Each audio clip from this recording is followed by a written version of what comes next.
দোয়াউল মাসালা, দোয়াউল ইবাদত, মানে চাওয়ার মাধ্যমে, এটা হচ্ছে দোয়ার মাধ্যমে, আর হচ্ছে ইবাদতের মাধ্যমে।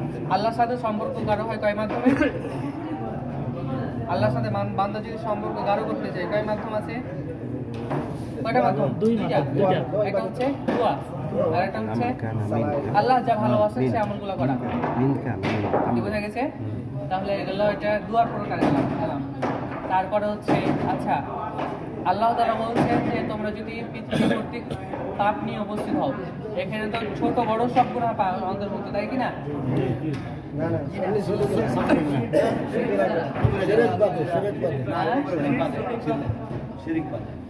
কোন গুনাহ অন্তর্ভুক্ত এখানে? ছোট গুনাহ। বড় গুনাহের জন্য কি লাগবে? তওবা ছাড়া বড় গুনাহ কি হবে না? হবে না। লা তুশরিক বি শাইআ আছে না?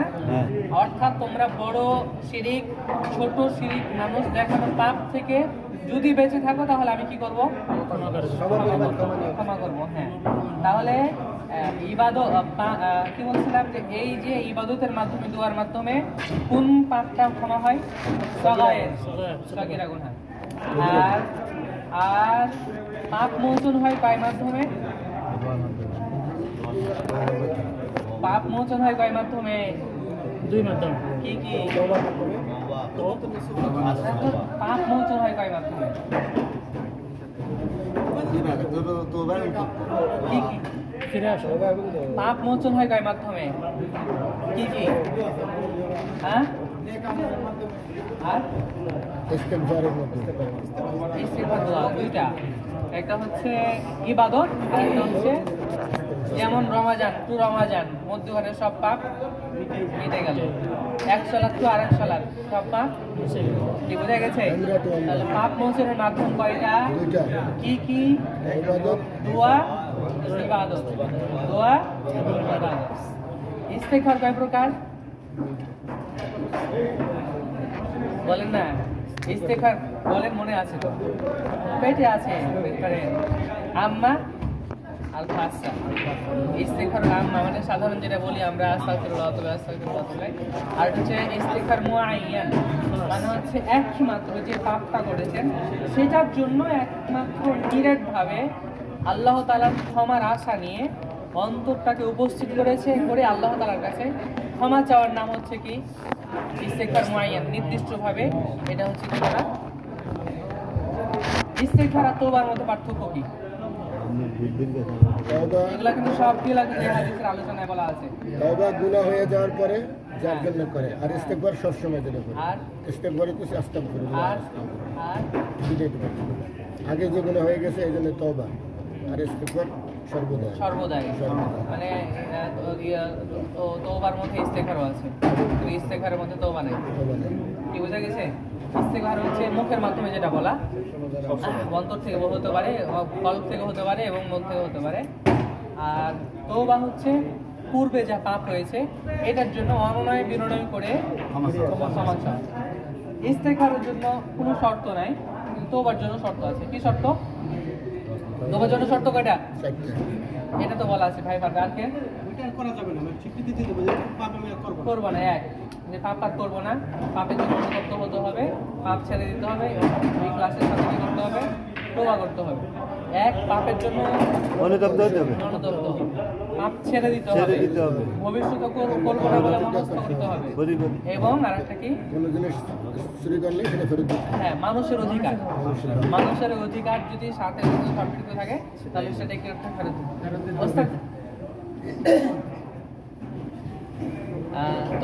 তো এই যে, তাহলে আমরা হাদিসের যে বিষয়গুলো আলোচনা করেছিলাম আবার বলে নিই। বলেছিলাম দোয়া কয় প্রকার, না সরি, দোয়া কয় প্রকার? মাসালা, ইবাদত গেল। মাসালা বুঝছেন, ইবাদত বুঝছেন। তারপরে দোয়ার সাথে কি লাগবে? দোয়ার সাথে কি লাগবে? তারপরে হচ্ছে এই যে ইবাদত, পাপ মোচনের মাধ্যম কয়টা? কি কি? ইবাদত, দোয়া। পাপ মোচনের মাধ্যম কয়টা? ইবাদত আর কি? দোয়া। আর ইস্তিগফার কয় প্রকার বললাম? কি কি? استغفار عام সাধারণ আর একটা হচ্ছে মুআয়্যান। নির্দিষ্ট পাপের জন্য ইস্তেগফার করা আর সাধারণভাবে কি করা? ইস্তেগফার করা। ভুলে গেছেন কেন? হ্যাঁ, গত শুক্রবারে তো করেননি আপনারা। একবার করে দেখতে হবে বা ভিডিও করা আছে, ওটা শুনবেন আর কি, বা অডিও করা আছে, ওটা শুনবেন আর কি। বুঝে গেছে? তো এই ছিল সংক্ষিপ্ত হাদিসের। কে বলতে পারবেন হাদিসের সারমর্মটা? বলতে পারবেন না কেমন ভাই? একটু বলেন না। প্রথমে আমি তোমার সাথে কি বললাম, তারপরে হচ্ছে ইবান গুনাহভাবে মাফ কয়টা, ইস্তেগফার কয় প্রকার, কয় 2-3টা। আর তো আর ইস্তেগফারের মধ্যে পার্থক্য ভুলে যাই, হ্যাঁ ভুলে যাই আমি আসলে সব কিছু তাড়াতাড়ি ভুলে যাই। আচ্ছা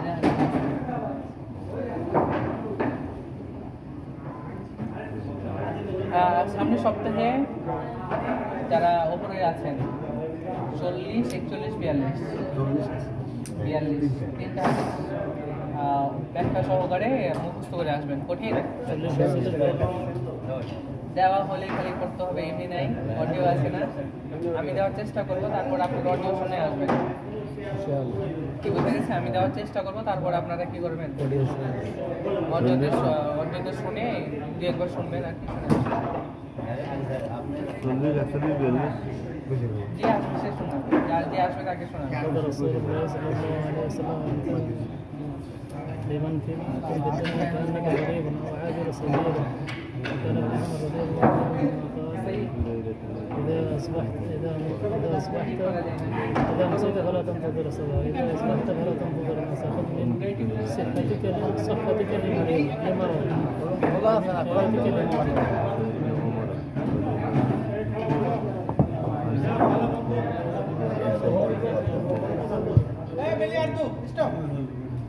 يؤمن أحدكم حتى يكون هواه تبعا لما جئت به. كن في الدنيا كأنك غريب إذا أمسيت فلا تنتظر الصلاة، وإذا أصبحت فلا تنتظر المساء. صحتك لمرضك، من حياتك لموتك.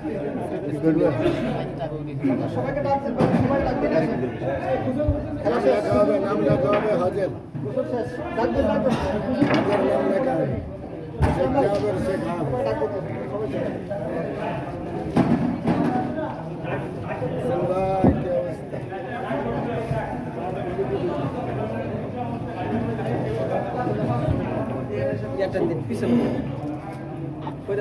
এটা বন্ধ করে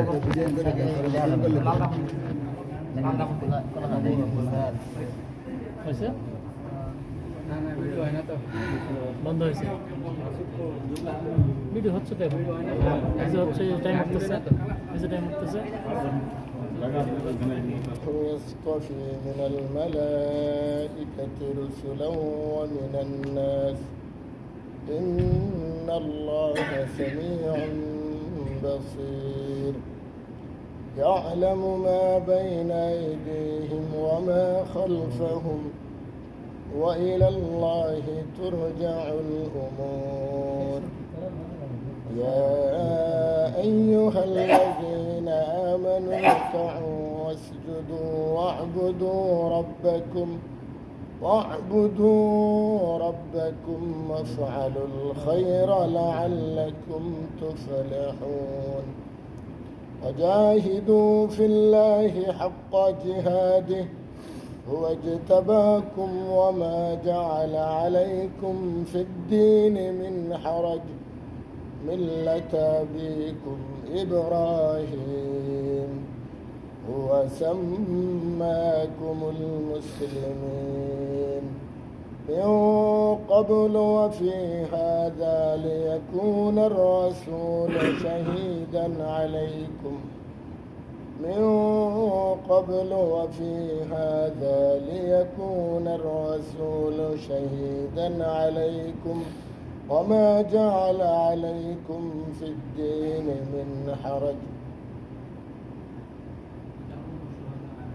شهداء على الناس فأقيموا الصلاة وآتوا الزكاة واعتصموا بالله هو هو مولاكم فنعم المولى ونعم النصير.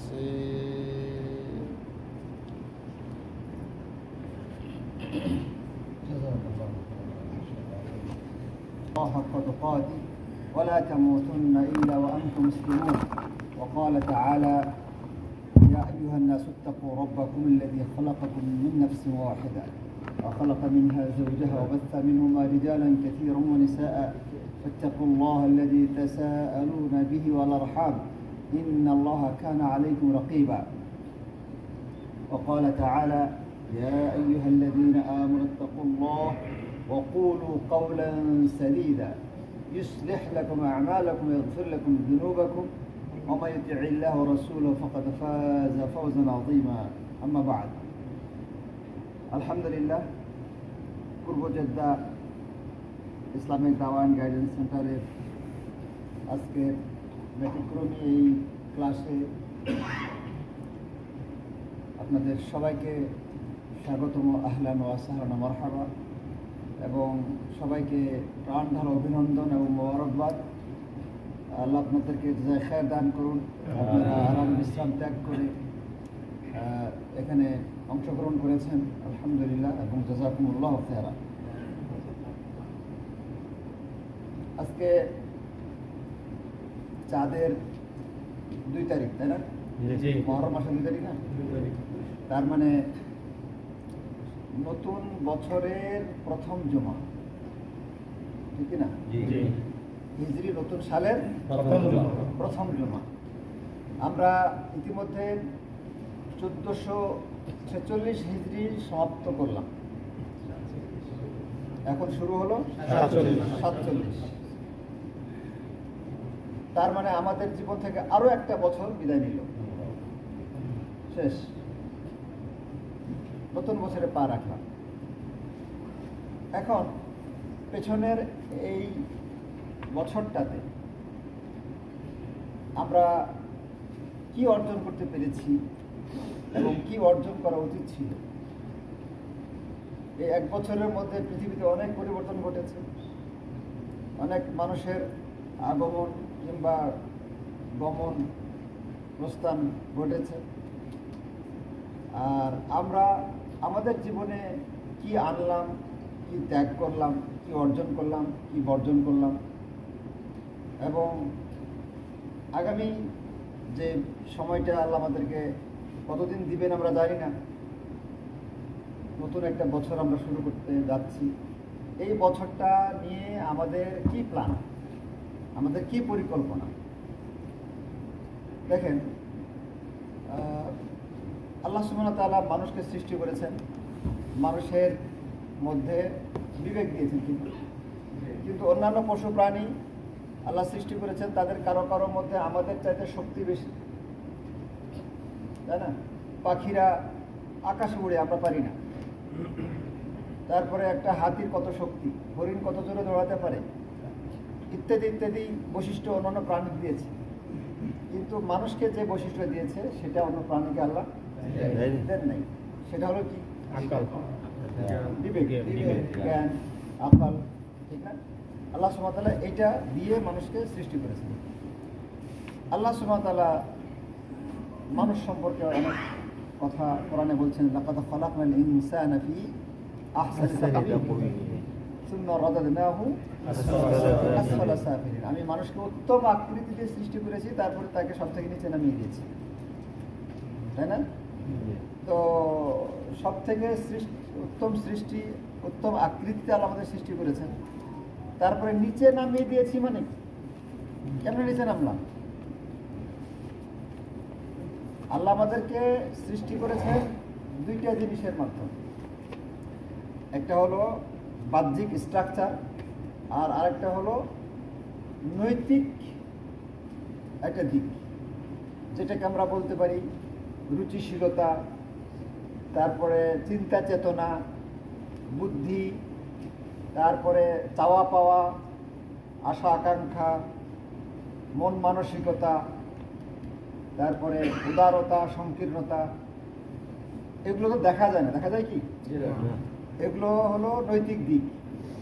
এগুলো ভেতরে থাকে, ঠিক না? তো এই দুইটা জিনিসের মধ্যে আল্লাহ সুবহানাহু ওয়া তাআলা যেটা সুন্দর একটা আকৃতি দিয়েছেন, নিঃসন্দেহে এটা সুন্দর এবং সারা জীবন সুন্দরই থাকে, ঠিক আছে? একটা অন্যান্য পশু প্রাণী যারা যতই শক্তিশালী হোক, তাদের রুচিশীলতা, তাদের আরাম আয়েশ, তাদের ভোগ বিলাস মানুষের সমান কি হতে পারে? মানুষ, হ্যাঁ, মানুষের আনন্দ বিলাস, ভোগ বিলাসিতা ইত্যাদি ইত্যাদি সব কিছু অন্যান্য সমস্ত প্রাণীর চাইতে রুচিশীল, উন্নত।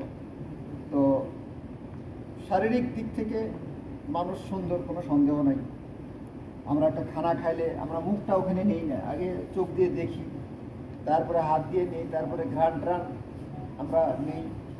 নেওয়ার পরে যদি সব কিছু আমাকে অ্যালাউ করে যে না ঠিক আছে খাওয়া যাবে, তাহলে খাই। খাওয়ার পরও আবার জিহ্বা এবং দাঁতে মিলে চেক করে, ফাইনাল চেক করে না? তারপর যদি মনে হয় ঠিক আছে তাহলে ভিতরে দেয়, তা না হলে কি দেয় না। কিন্তু একটা মুরগি, একটা গরু, ছাগল যদি একটা খানা, তা ওরা প্রথমেও মুখ দিয়ে নিতে হবে, ঠিক আছে? ওর মধ্যে ময়লা আবর্জনা থাকলেও হ্যাঁ কিছু করার থাকে না সাধারণত। আল্লাহ সুবহানাহু ওয়া তাআলা আমাদেরকে উত্তম করে সৃষ্টি করেছেন না? তারপরে নিচে নামি কিভাবে?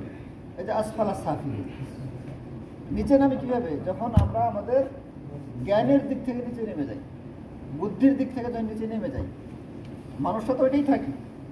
আজকে একজন পরেশগার মানুষ আর একজন হলো বাটপার মানুষ, সেকেন্ড শুরু তো একই, সবই তো একই। পার্থক্যটা কোথায়? বিবেক। পার্থক্যটা বিবেকে, জ্ঞানে, চিন্তা চেতনায়, বুদ্ধিতে।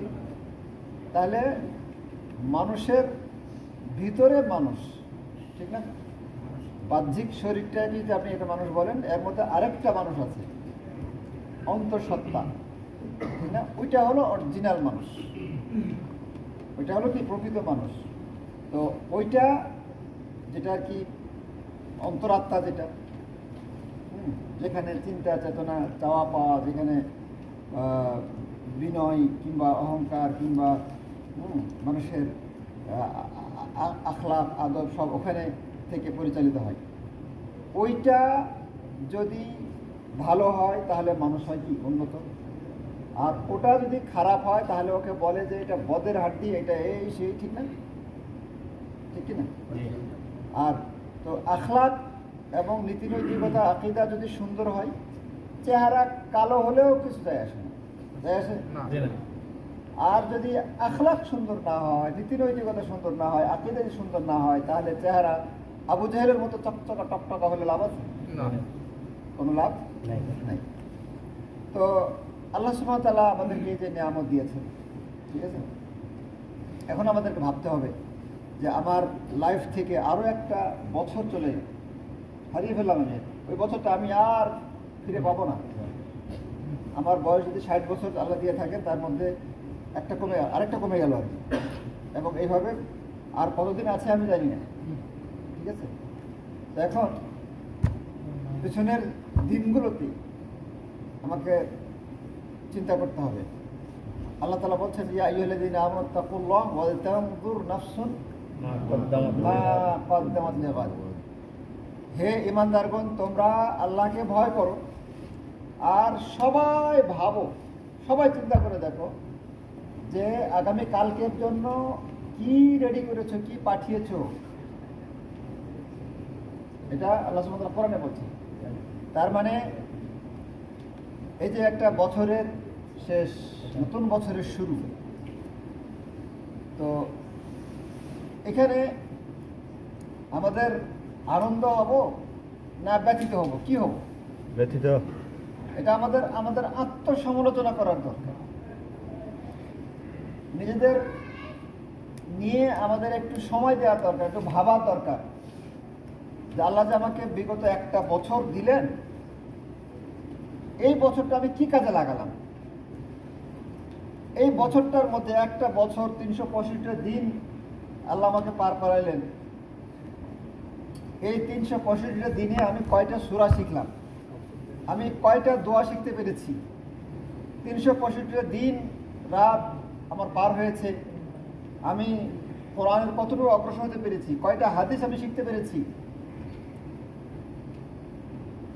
কয়টা দোয়া আমি শিখতে পেরেছি, আমি এই 1 বছরে তাহাজ্জুদের নামাজটা ধরতে পেরেছি কিনা, আমি জামাতে নামাজ পড়তে অভ্যস্ত হতে পেরেছি কিনা, আমার নফল রোজার মধ্যে উন্নতি হয়েছে কিনা, গত 1টা বছরে আমি সকাল সন্ধ্যার দোয়াগুলো ঠিকমতো পড়তে অভ্যস্ত হয়েছি কিনা, আমি নিয়মিত দিনের এই ক্লাসগুলো, শিক্ষার ক্লাসগুলো আমরা করতে পেরেছি কিনা, হালাল রুজির মধ্যে আমি থাকতে পেরেছি কিনা, আল্লাহকে ভয় করে আমি চলতে পেরেছি কিনা, ফরজ হজ, ফরজ ইবাদত, অন্যান্য ইবাদতগুলো আমি করতে পেরেছি কিনা, এইগুলো নিজের আমলনামা নিজে লিস্ট করার দরকার এবং নিজেই এটা কম্পেয়ার করার দরকার, নিজের খাতা নিজে কাটার দরকার, নিজের হিসেব নিজে নেওয়া দরকার। আপনি হলেন জজ, আপনি বসেন আর আপনার আমলনামাকে আপনি আসামি বানান যে তোমার দেখি রিপোর্ট, দেখি আপনি রিপোর্ট দেখেন। আমার কথা বুঝছেন? এই একটা বছরের বিদায়, নতুন বছরের শুরু, এখানে আমাদের এই কাজটাই করতে হবে, নিজেকে নিজের বিচার করতে হবে, নিজেকে নিজের আমলনামা যাচাই করতে হবে যে এই মুহূর্তে তোমার যদি মেয়াদ ফিনিশ হয়ে যায়, তোমার জীবন চাকা যদি থেমে যায়, মালাকুল মউত যদি তোমাকে এই মুহূর্তে নিয়ে যায়, তাহলে কি হবে?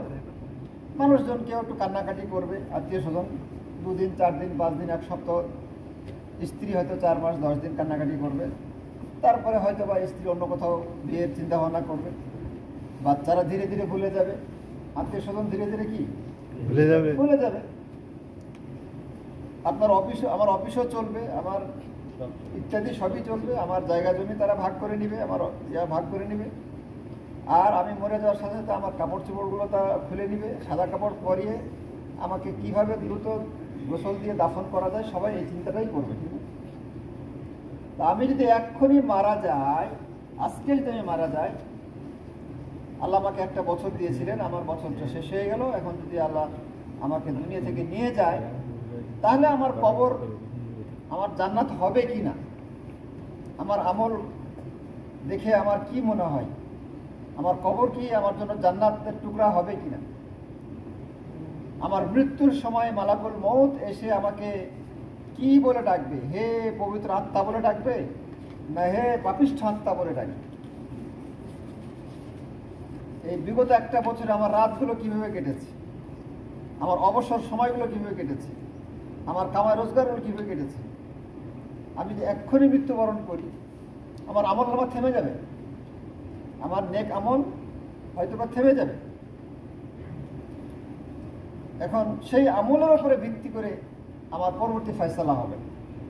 আমি যদি এক্ষুনি মারা যাই, তাহলে কি আমি হাসরের ময়দানে যেদিন প্রখর রোদ সূর্য মাথার কাছে আসবে, তখন কি আমি রহমতের ছায়া লাভ করতে পারবো? এটা আমারটা কে ভাববে? আপনি ভাববেন? আমারটা আমাকে ভাবতে হবে, আপনারটা আপনাকে ভাবতে হবে। আল্লাহ বলছে যে তোমরা ভাবো কালকের জন্য তোমরা কি রেডি করেছো, কবে ভাববো?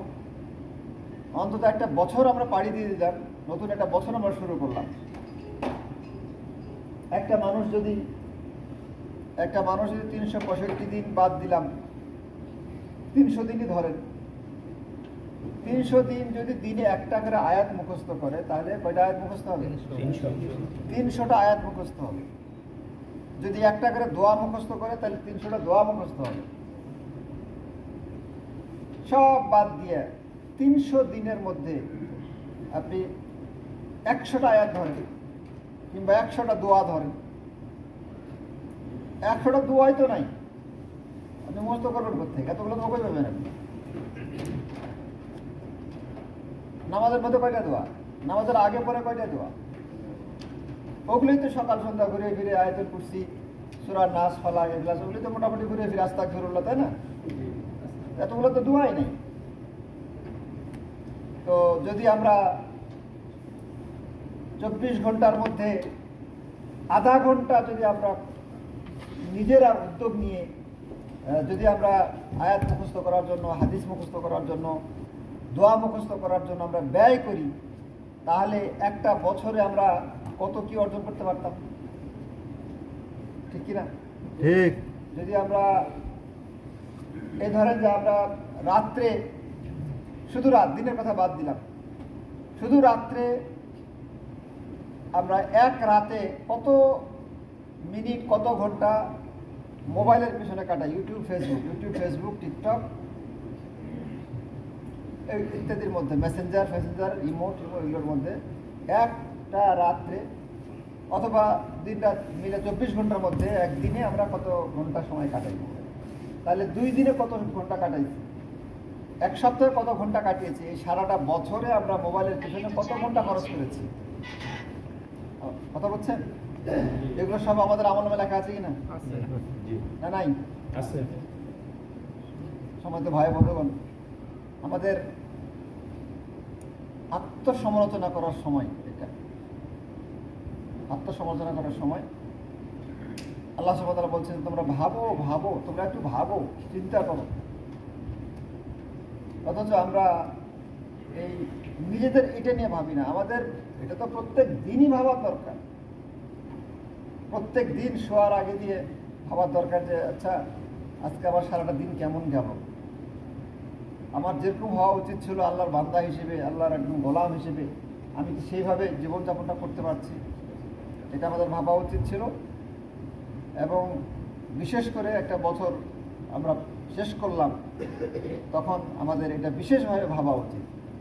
ওমর রাদিয়াল্লাহু আনহু এর কথা আপনারা সবাই জানেন, তিনি বলছেন কি যে হাসিবু ক্বাবলা আন তুহাসাবু ওয়া মুতু ক্বাবলা আন তামুতু, তোমরা মরার আগে মরো। মরার আগে মরো মানে কি? মানে নিজেকে মনে করো তুমি মারা গেছো, তুমি নিজেকে ধরে নাও যে তুমি দুনিয়াতে নাই, মারা গেছো। তো নিজেকে মনে করো তো মারা গেলে এখন তোমার কি হবে, যেমনটা একটু আগে বলছিলাম আর কি।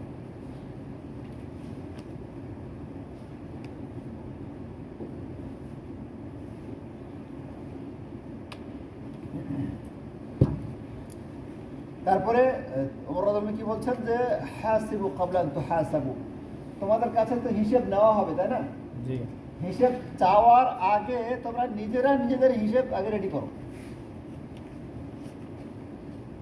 আমরা যদি নিজেরা নিজের হিসাব রেডি রাখি, তাহলে আশা করি যে আল্লাহর কাছে আমাদের হিসাবটা সহজ এবং সুন্দর হবে। কিন্তু আমরা যদি আত্মভোলা হয়ে যাই, হিসাব না মিলাই, হঠাৎ যখন হিসাব চাওয়া হবে তখন আমাদের হিসাব মিলবে না, তখন আমরা হিসাব করতে পারবো না, হিসাব দিতে পারবো না, বেকায়দায় পড়ে যাব।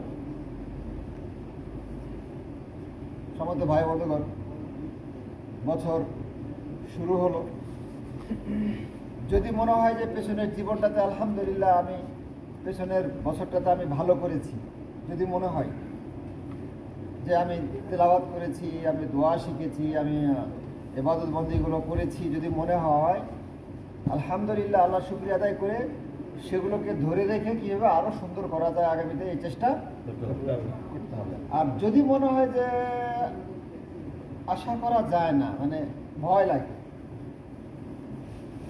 তাই না? এই ভয়টার নাম হলো ঈমান।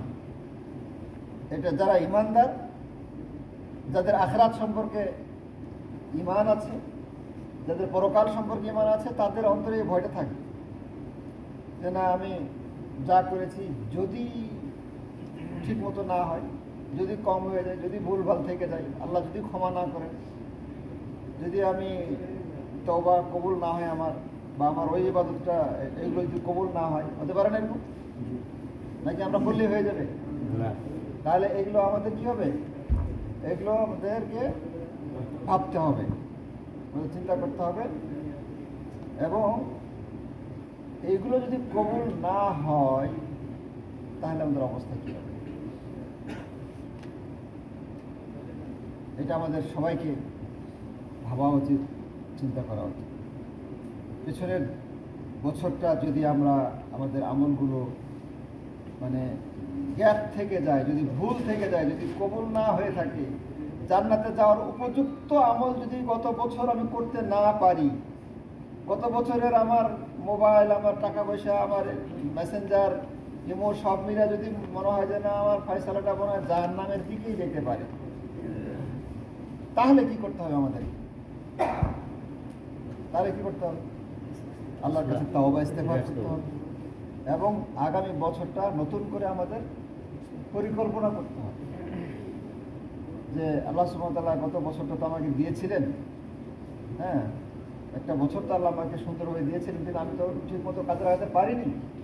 আচ্ছা, এই বছরটা আল্লাহ সুবহানাহু ওয়া তাআলা আমাকে যেহেতু আবার দিয়েছেন, যতদিন দিয়েছেন, আমি এই সময়টা, আগামী সময়টা আমি ভালোভাবে কাজে লাগাবো এবং নিজেকে সঠিক পথে পরিচালিত করব। আমাদের কি করতে হবে? এভাবে প্ল্যান করতে হবে।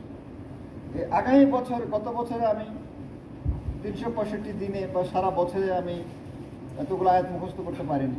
আচ্ছা, এই বছরে আমি কতগুলো আয়াত মুখস্থ করবো, কতগুলো দোয়া মুখস্থ করবো, কতগুলো হাদিস মুখস্থ করবো, কতগুলো বক্তব্য প্রশিক্ষণে আমি অংশগ্রহণ করব, আমি কতগুলো বই পড়বো বা কতগুলো আলেমের লেকচার শুনবো, কত ঘন্টা লেকচার শুনবো, আমি ইবাদতের পথে কত ঘন্টা ব্যয় করব, তাহাজ্জুদ নামাজ পড়বো কিনা, সুন্নাহ নামাজগুলো গত বছর যদি ছুটে গিয়ে থাকে আমি এবছর কিভাবে সেগুলোকে পূরণ করতে পারি বা আদায় করতে পারি, এই নতুন বছরকে কেন্দ্র করে আমাদের প্ল্যান করতে হবে, আমাদেরকে সুন্দর করে সাজাতে হবে। এই চেষ্টাটা আমাদের করতে হবে। এটাই হলো আল্লাহ যে আপনাকে বিবেক দিয়েছেন, ওই গরু, ছাগল, কুকুর, শুকুর, হাঁস, মুরগিকে দেন নাই, দিয়েছেন কি? এটা আল্লাহ আমাদেরকে দিয়েছেন। এখন আমরা যদি এটাকে কাজে না লাগাই, গতানুগতিকভাবে যদি আমরা চলি, তাহলে তো শুধু শরীরের গঠন দিয়ে তো আল্লাহ বিচার করবেন না। ইন্নাল্লাহ লা ইয়ানজুরু ইলা সুওয়ারিকুম ওয়ালা ইলা আজসামিকুম ওয়ালাকিন ইয়ানজুরু ইলা কুলুবিকুম ওয়া আমালিকুম। নিশ্চয় আল্লাহ সুবহানাহু ওয়া তাআলা তোমাদের চেহারা সুরত দেখবেন না, তোমাদের বডি ফিগারও দেখবেন না, আল্লাহ দেখবেন তোমাদের অন্তর এবং আমল, অন্তর এবং আমল। সুতরাং অন্তরে ঈমান বৃদ্ধি করতে হবে, তাকওয়া বৃদ্ধি করতে হবে, আল্লাহর প্রতি ভয় এবং আল্লাহর প্রতি ভালোবাসা বাড়াতে হবে, আর আমল সুন্দর করতে হবে। কলব দেখবেন মানে আমাদের আখলাক সুন্দর কিনা, আমাদের কথা বলা অমায়িক কিনা, আমাদের ইখলাস আছে কিনা অন্তরের মধ্যে, আমাদের অন্তরে আল্লাহর প্রতি ঈমানটা কতটুকু, নামকা ওয়াস্তে না অরিজিনাল ঈমান, আল্লাহর প্রতি ভালোবাসা কতটুকু আছে, এটা আমরা মাপতে পারবো না, কিন্তু যিনি কলব সৃষ্টি করেছেন তিনি পারবেন, নাকি তিনিও পারবেন না? সে আল্লাহ সুবহানাহু ওয়া তাআলা ঠিকই কিন্তু গ্রহণ করে মাপবেন, ঠিক না? আল্লাহকে আমরা কতটুকু ভালোবাসি, এই লোক দেখানো ভালোবাসা নাকি অন্তর থেকে আল্লাহকে ভালোবাসা, এটা আল্লাহ সুবহানাহু ওয়া তাআলা কিন্তু দেখবেন, ঠিক না? তো কলব দেখবেন মানে কি, এই বিষয়গুলো। আল্লাহর দিকে আমার মনটা ঝুঁকে আছে কিনা, আল্লাহর একটা ইবাদত করতে পেরে আল্লাহর শুকরিয়া আদায় করছি কিনা, বা একটা ইবাদত কোনো কারণে একটা গুনাহ হয়ে গেল, ইবাদত ছুটে গেল, তো অন্তরে আল্লাহর প্রতি ভয় তৈরি হচ্ছে কিনা, এই জিনিসটা আল্লাহ সুবহানাহু ওয়া তাআলা দেখবেন। মানুষ ভুল হতেই পারে, ভুল করতেই পারে, ভুল করলে আল্লাহর কাছে অন্তরটা লজ্জিত, অনুতপ্ত হচ্ছে কিনা, এই জিনিসটা আল্লাহ সুবহানাহু ওয়া তাআলা দেখবেন। আল্লাহ অন্তর দেখবেন আর আমল দেখবেন। এখন আমল যে দেখবেন, আল্লাহ সুবহানাহু ওয়া তাআলা দেখবেন যে 365 দিন ওরে দিলাম, একটা বছর দিলাম, একটা বছরে কোরআন তেলাওয়াত নাই, একটা বছরে দুরূদ পাঠ করা নাই, একটা বছরের মধ্যে সে হাদিস মুখস্থ নাই, একটা বছরের মধ্যে দোয়া মুখস্থ নাই, তাহাজ্জুদ নাই, বা নফল নামাজ নাই, জামাতে নামাজ নাই, তারপরে ধোঁকাবাজি, তারপরে পরকিয়া, তারপরে হলো ইত্যাদি ইত্যাদি আমলের মধ্যে ভরা। আল্লাহ সুবহানাহু ওয়া তাআলা যদি আমল দেখে সন্তুষ্ট না হন, তাহলে আমাদের অবস্থাটা কী হবে?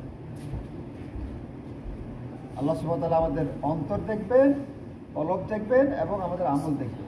আমাদের কলব দেখবেন এবং আমল দেখবেন। কলব ফ্রেশ করতে হবে, এর মধ্যে কোনো প্রকার মুনাফিকি রাখা যাবে না, অন্তরের মধ্যে কোনো প্রকার রিয়া রাখা যাবে না, অন্তরের মধ্যে কোনো প্রকার লোভ লালসা, তারপরে মানুষের সাথে শত্রুতা, মুমিনদেরকে ঘৃণা করা, এগুলো অন্তর রাখা যাবে না, অন্তরকে সাফ করতে হবে। একটা জায়গার মধ্যে যদি কাঁচরা আবর্জনা পড়ে থাকে আমরা পছন্দ করি না। আমাদের অন্তরে যদি কাঁচরা আবর্জনা দিয়ে ভরা থাকে, আবর্জনার ডাস্টবিন হয়ে থাকে আমাদের কলব, তাহলে আল্লাহ সেটা পছন্দ করবেন না। আল্লাহ কলব দেখবেন আমাদের।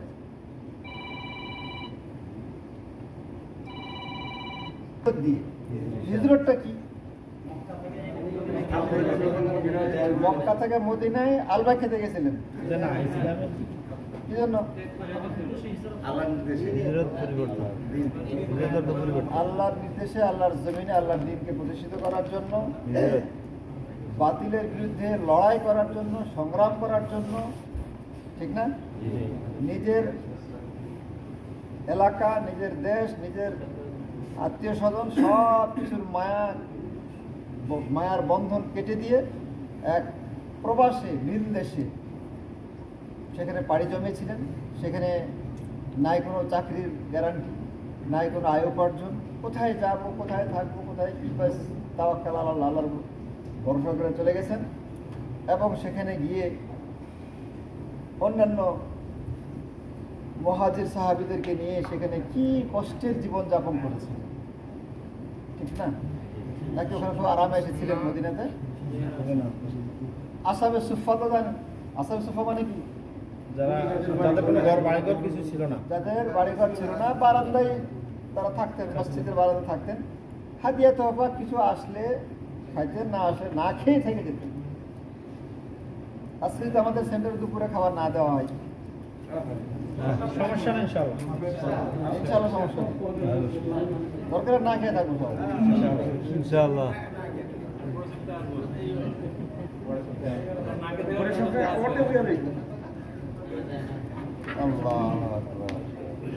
যদি সেন্টারে আসার জন্য 10 টিয়ার পকেট থেকে যায়, খরচ হয়ে যায়, তাহলে তো ও এত টাকা চলে গেল, আর যাবই না, আর রান্না আগে সব তো আর সম্ভব না। কাজ আছে, ক্লান্ত, তাবান, এটা সেটা, অভাব না অভিযোগের।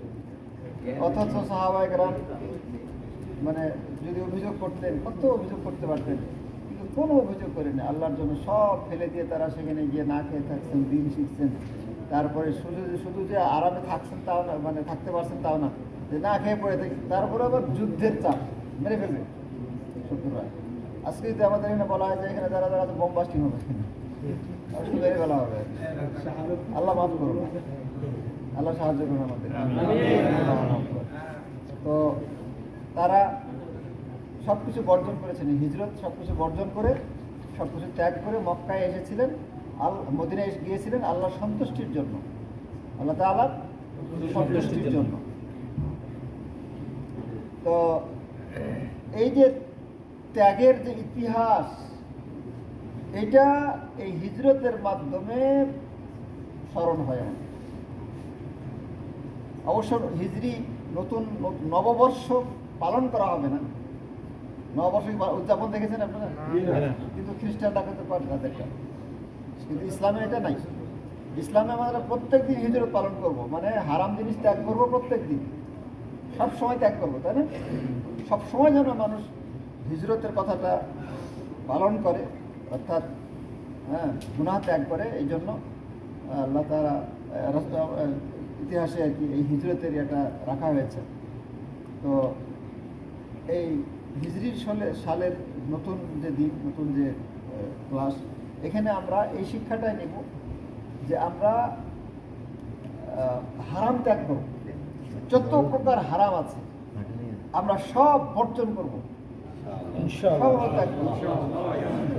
এই শিক্ষাটা আজকে আমরা নিব ইনশাআল্লাহ। আমাদের পেছনের আত্মসমালোচনা করব নিজেদের, আর মানে হারাম ত্যাগ করার মন মানসিকতা। এই যে এখন যেটা মুহররম মাস, মহরম মাস সম্পর্কে আমাদের শেখ আব্দুল ওয়াহাব হয়তো বলবে ইনশাআল্লাহ, একটু পরে ইনশাআল্লাহ। তো যাই হোক,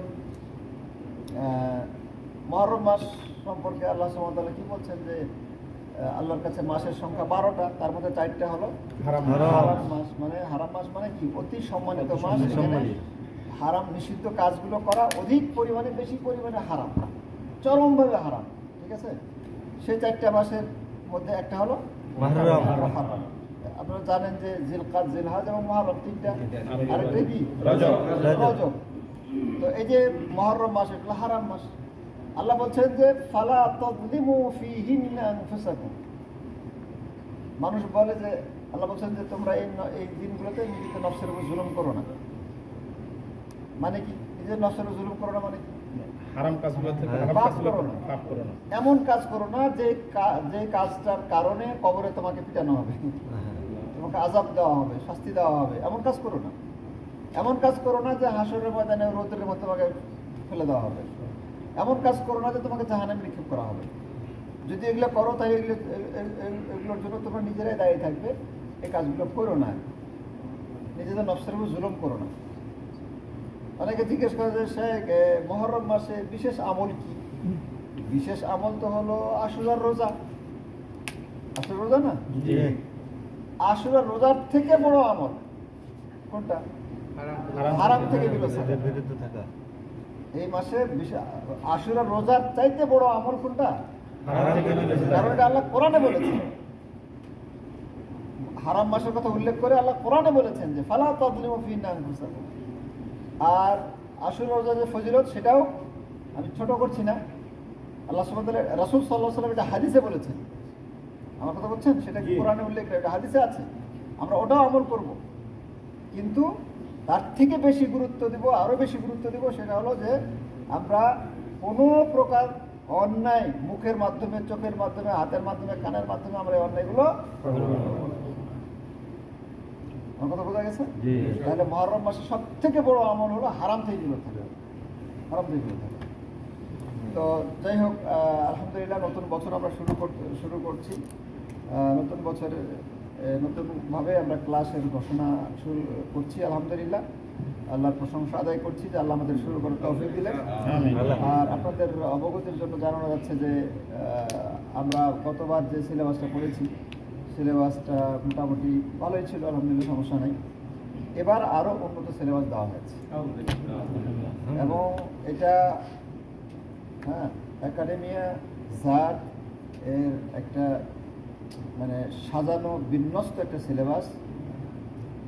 এই বইগুলো পড়ানো হবে ইনশাআল্লাহ। লেভেল 4 পর্যন্ত এখানে আছে। তো আমরা যেহেতু 2 জন আছি, আমি আছি, ওয়াল ভাই যদিও ছুটিতে যাচ্ছেন, আবার আসবেন ইনশাআল্লাহ।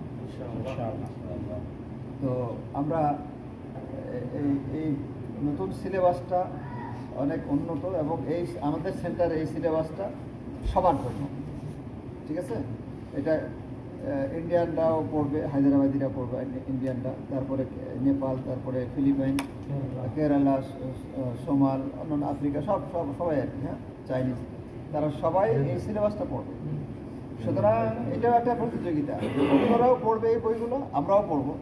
সুতরাং কে আগায় থাকতে পারে, বছরের শেষে ফলাফলটা কাদের ভালো হবে, খালি সংখ্যা ভালো বেশি হলে তো হবে না, পড়াশোনা লাগবে এবং নিজেদের মধ্যে মানে পরিবর্তন আনতে হবে, ঠিক আছে? পরিবর্তন আনতে হবে।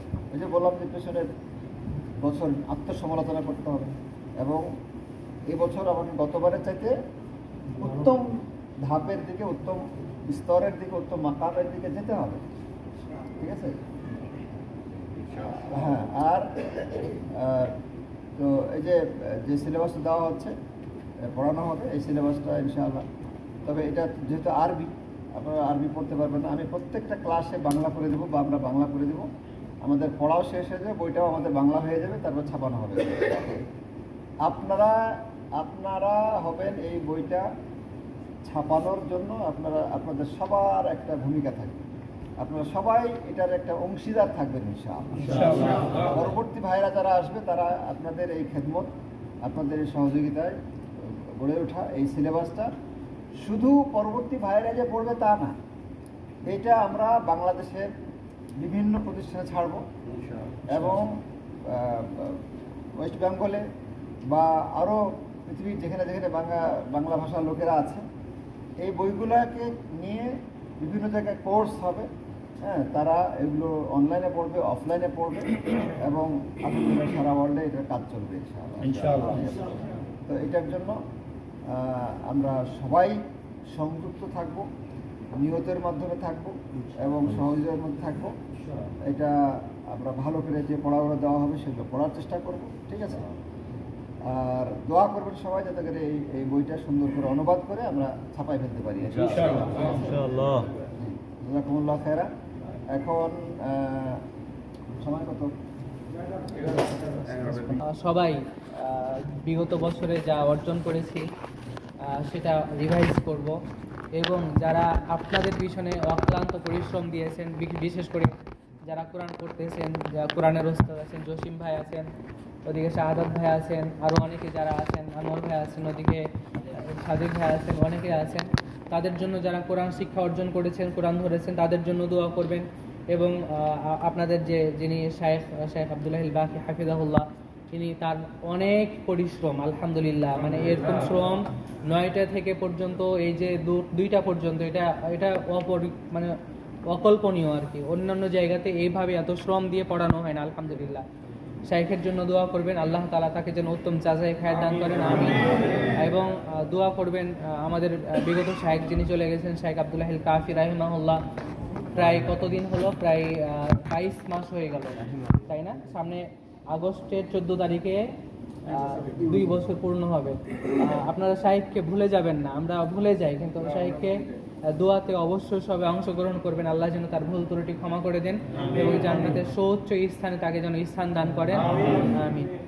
প্রিয় ভাইরা, প্রিয় 1 বছর আমরা অতিবাহিত করলাম, কি অর্জন করেছি, কি অর্জন করতে পারিনি, সেই জিনিসটা পর্যবেক্ষণ করে যে জিনিসটা আমরা অর্জন করতে পারিনি সেই জিনিসটা অর্জন করার আমরা আপ্রাণ চেষ্টা করব। আল্লাহ আমাদেরকে সেই তৌফিক দান করুন।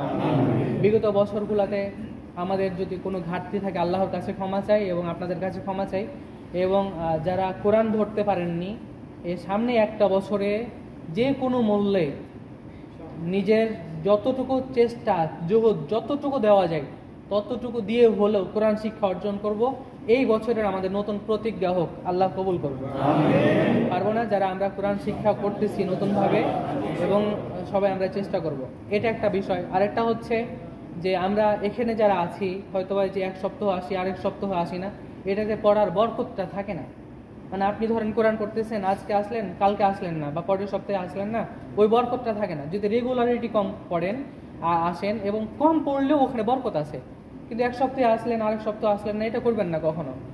মানে আপনার যদি একটু ক্ষতিও হয়, অনেক সময় বাস মিস হলেও টাকা দিয়ে হলেও আসার চেষ্টা করবেন, বুঝা গেছে? তো এই জিনিসটা লেগে থাকার চেষ্টা করবেন। আরেকটা হচ্ছে যে আপনি যেমন শিখতেছেন, যেমন আমি এই যে গত কয়েকদিন হলো মসজিদে এসে যাচ্ছি, তো সাথে কয়েকজন ভাইয়েরা আছে, ওনারা বলতেছে, তো এহরাম বাঁধার নিয়ে কথা হচ্ছে। আচ্ছা, আপনারা তো জানেন, বলেন তো যে বাংলাদেশিরা এহরাম কোথা থেকে বাঁধবে?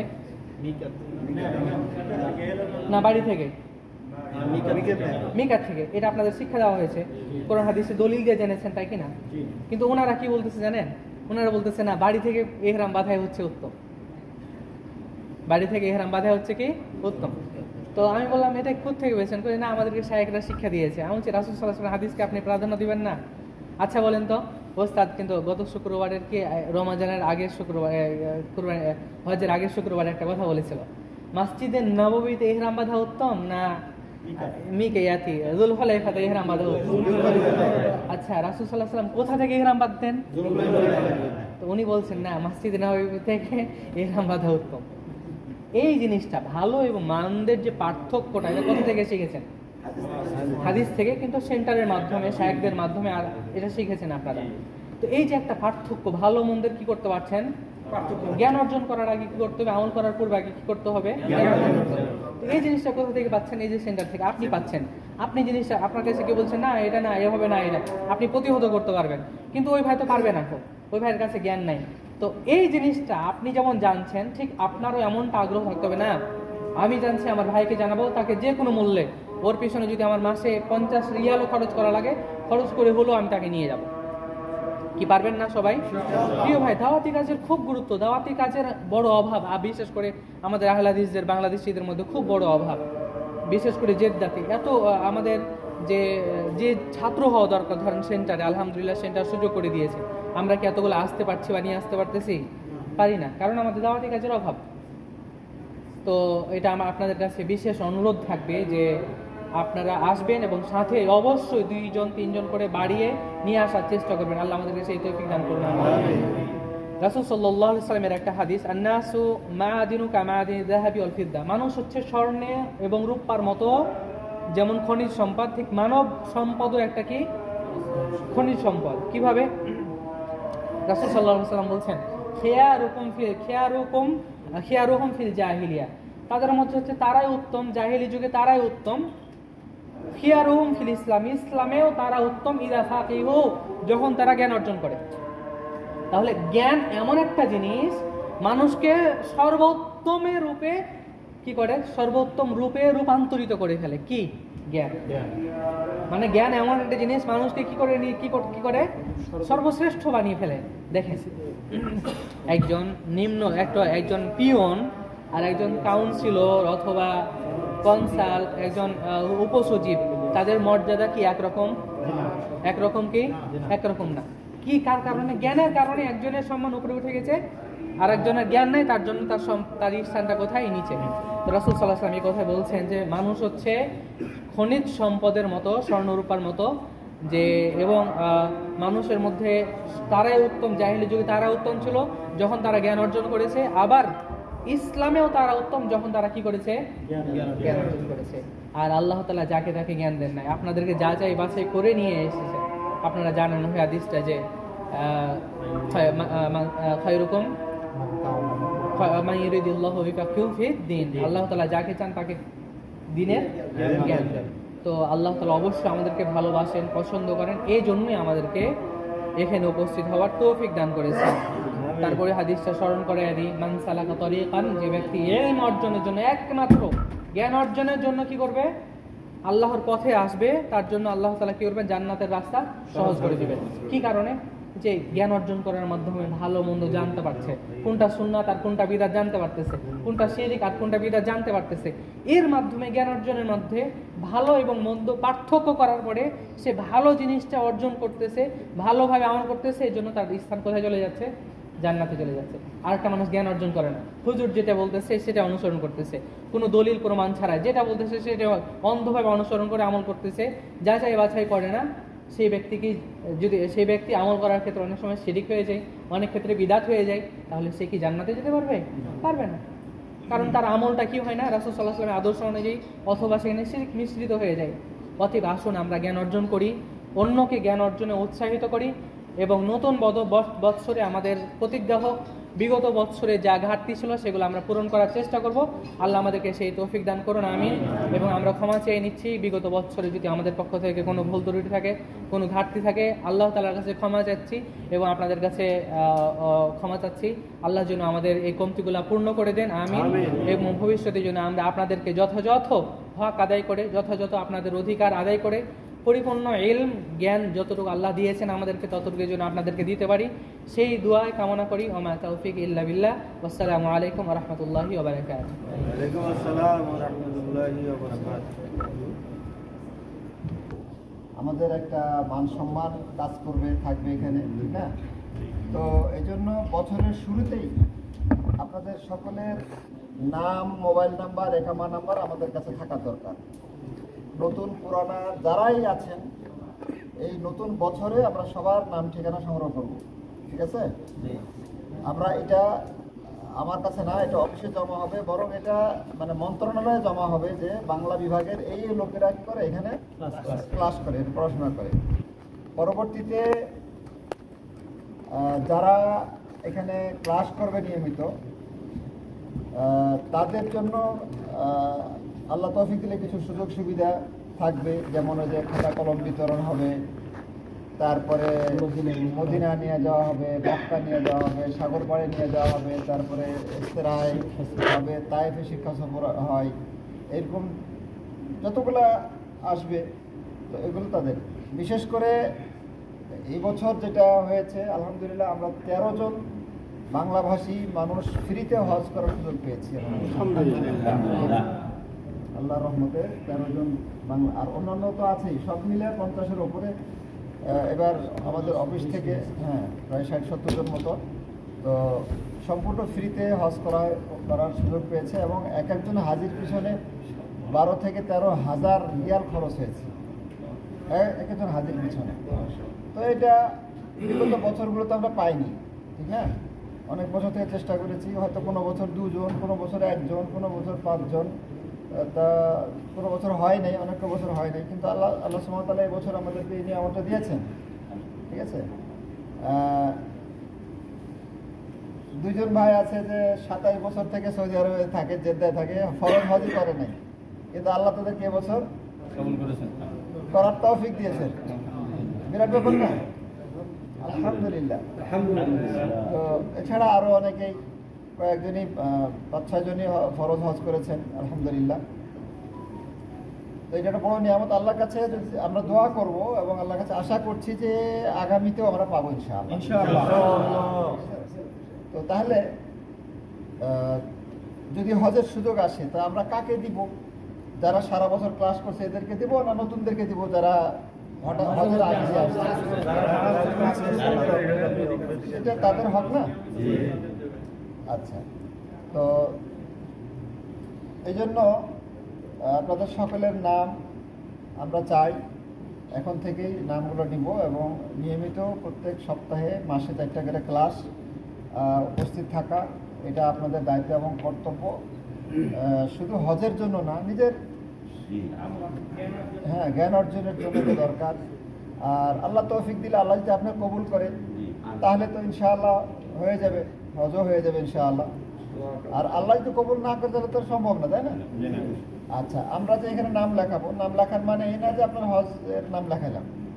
আপনাদের নামগুলো আমরা অফিসে জমা দিব, তারপরে অফিসেরও কিছু করার নাই, সেটা ওপর থেকে আরো ঘোষণা আসবে যে কতজন নেওয়া হবে হবে না, তাই না? তো সব কিছু মিলাই ওই যেটা বললাম যে আল্লাহ যদি কবুল করে নেয় তাহলে আপনাদের হজের ইনশাআল্লাহ ব্যবস্থা হয়ে যাবে। তো এই আশা তো রাখতে পারি আমরা, তাই না? রাখতেই পারি। হ্যাঁ, আর যদি হজের সুযোগ নাও পাই তো ইলম চর্চাটা বেকার গেল। ইলম চর্চাটা আমরা পেয়ে গেলাম না ভাই? ইলম চর্চা, হজ করা ফরজ না নফল?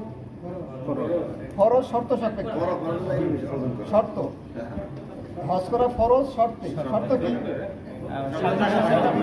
যদি আপনার শারীরিক এবং আর্থিক সামর্থ্য থাকে, পাসপোর্টের সামর্থ্য থাকে, তাসিরির সামর্থ্য থাকে, সবকিছু মিলে হলো হজ ফরজ। আপনার টাকা আছে, খুব চেষ্টা করলেন, তাসরি পাইলেন না, কি করার আছে এখানে? আপনার কিছু করার আছে? কিন্তু এলেম অর্জন করা কি, এটার জন্য কি শর্ত? অফিসের বাস আসতেছে সেই ওই প্রান্তর থেকে এই প্রান্তর, আর এক জায়গা থেকে 2টা বাস আসতেছে আলহামদুলিল্লাহ। তো কিংবা আল্লাহ সুবহানাহু ওয়া তাআলা পয়সা খরচ করার মতো পকেটে কিছু তো দিয়েছেন না? আমার রোজগার থেকে কিছু হয়, এই পয়সাগুলো কি কবরে নিয়ে যাবো? আল্লাহ দিন শেখার জন্য যদি ফরজ আদায় করা যদি খরচ না হয় তাহলে কোথায় খরচ হবে পয়সাগুলো? ভাই যায় না, বাইরে যায় না, বাইরে গেলে কিন্তু। যাই হোক, ফরজ দায়িত্ব আমরা পালন করব ইলম অর্জনের মাধ্যমে। এটা সারা জীবন আমাদেরকে ইলম অর্জন করতে হবে, সারা জীবন। আমাদের সূরা ফাতিহার মধ্যে ভুল, আমাদের দুরূদ শরীফের ভুল, আমরা বিয়ে শাদী সম্পর্কে জানি না, আমরা তালাক সম্পর্কে জানি না, আমরা হালাল হারাম জানি না, আল্লাহ সম্পর্কে ধারণা নাই, ফেরেশতা সম্পর্কে ধারণা নাই, নবী রাসূল সম্পর্কে আকীদা ঠিক না। তো তাহলে আমরা এত অজ্ঞতা নিয়ে আল্লাহর কাছে আমরা কি প্রস্তুতি নিলাম? তাহলে জানাজার নামাজ জানি না, বিয়ে পড়াতে জানি না, বিয়ে করতে জানি না,